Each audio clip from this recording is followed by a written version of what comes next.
Hello, this is Emily Bush doing my self-reflection video from the tour of the Museum of Disability History, which we went on today. I took some notes, so if I look down, that's just what I'm looking at to refresh myself. Overall, the museum was pretty cool. I did like learning all of the history stuff and kind of the growth of it through New York State.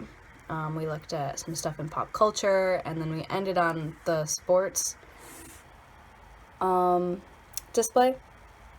And he kind of let us look at the different stories of people throughout history, and the assistive device section on our own. Oh, and the car. The car was really cool. But yeah, so in the beginning, when we were talking about history, some of the things that I thought were pretty cool was how the older cultures thought people with disabilities or cognitive impairments were like God's gift. So one of my main questions now is, how did they go from thinking, oh, this person is special, oh, God made them this way for a reason, to then putting them in cages and bleeding them and blistering them on purpose to try to cleanse them of all of the bad that's in their body. I want to know why it switched from being such a good thing to such a bad thing. That was kind of lost in my brain anyway. Another thing that I thought was kind of funny was how the term idiot came from the Romans and the Greeks, and that it initially meant somebody that's not a political official, or somebody that doesn't vote, somebody that's not a registered voter, they're not really involved in politics. So if that's still the case now, I am an idiot because I don't pay attention to any of that political stuff. So I just kind of laughed at myself while we were walking through that part. I guess a lot of the big things that I took away from all of this history stuff is how many stereotypes were associated with disability. Like the different paintings that he was showing us about begging being associated with a low socioeconomic status, which is associated with disability. One of the other things that I thought was cool from the history was the aspect of kids with Down syndrome and how they're also a child of God because they're obedient. They can retrain to be obedient and do what you say. Yeah, that was interesting to me. The further along we got, we started talking about specific people. And one of the people that kind of stuck out to me was Dorothy Dix. She was the lady that started the idea of institutionalizations. I would like to know why she thought that that was a good idea in the first place, because now we're on the complete opposite spectrum where we want to deinstitutionalize everybody and get them integrated into society and being, helpful and having jobs and getting education. So do we think that people back then who were disabled genuinely were more impaired than the people that we have now, or are we just better at preventing the level of disability? So we don't have a lot of people that are, we still have a lot of people that are institutionalized, but there's clearly not as many as there used to be because of this whole deinstitutionalization thing.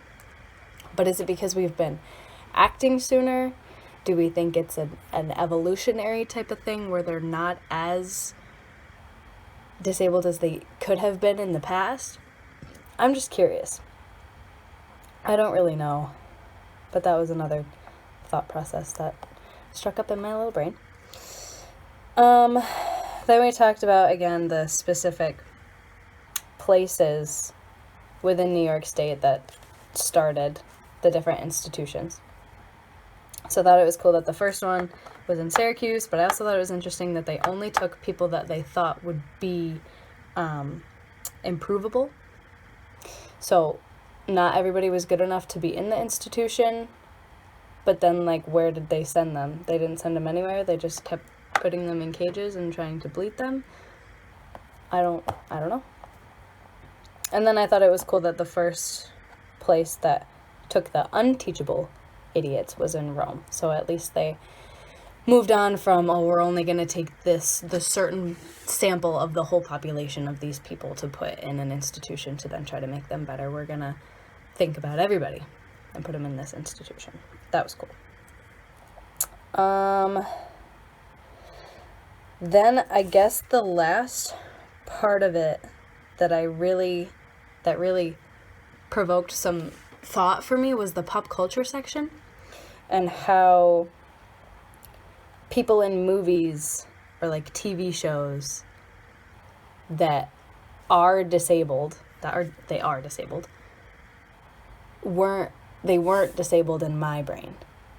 So like the Munchkins in The Wizard of Oz, he talked about the people from Little People Big World, and he talked about Forrest Gump, and he talked about a couple others, but those were the main ones that stuck out to me, because I'm like, oh, I've never in my brain had it ever crossed that the Munchkins were disabled people.